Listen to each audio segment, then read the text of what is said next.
We're back now at 6:14. So crews in Galveston are keeping a close eye on an enormous mat of seaweed that right now is floating out at sea. Parts of the blob of Sargassum spans thousands of miles, and while most is headed to Florida and the Caribbean, it could also affect our beaches. KPRC2's Zach Lajway has more on whether it's harmful and if we should be concerned. Beaches that aren't exactly beachy because of boatloads of sargassum. Sargassum is a brown macroalgae that floats at sea, a critical sanctuary for marine life. It provides habitat, food, and protection for turtles, crabs, fish, and more. As it nears coastlines, it chokes corals and diminishes water and air quality.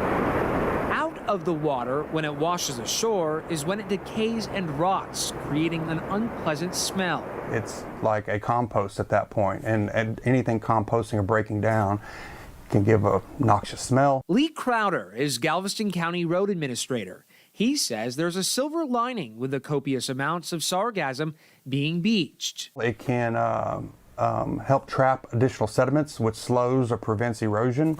It is organic. It's going to break down. It won't be there forever. If it comes here, are you prepared? Yes, we've been preparing for years now with a permit from the U.S. Army Corps of Engineers to allow us to maintain our beaches in Galveston County and the unincorporated area of Galveston County. We're budgeted, we have equipment, we have personnel, we have experience. We're ready for that when and if it does happen. Personnel and equipment on Bolivar Peninsula are standing by ready. We're going to back it up, we're going to empty that right here. Meanwhile, a concern is blossoming.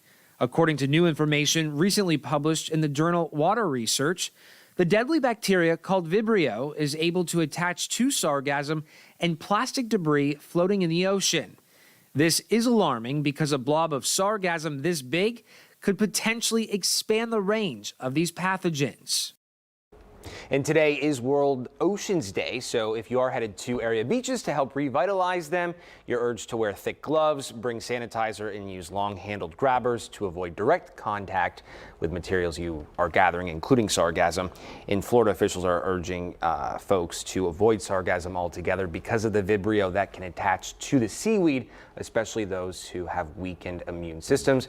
And of course, here officials are saying they are monitoring updates very closely. Yeah, continuously. Well, you got a map about it. We got a graphic that shows where it is and where it isn't, and so this is updated once a week. And so here's the latest update of what it looks like and where it all is. And you can see it's out in the Caribbean Sea.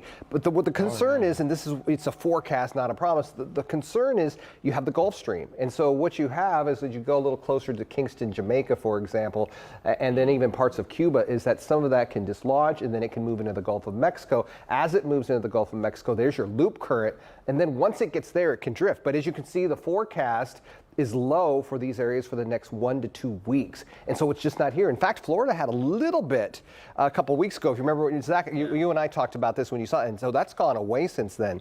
So every couple of weeks it could change. Yes, in that sense. And really, what you're watching is once it moves into the Gulf, it's going to go somewhere because, and then it just kind of follows the current, and then it can drift this way. And so this has been the forecast for the summer, all summer long.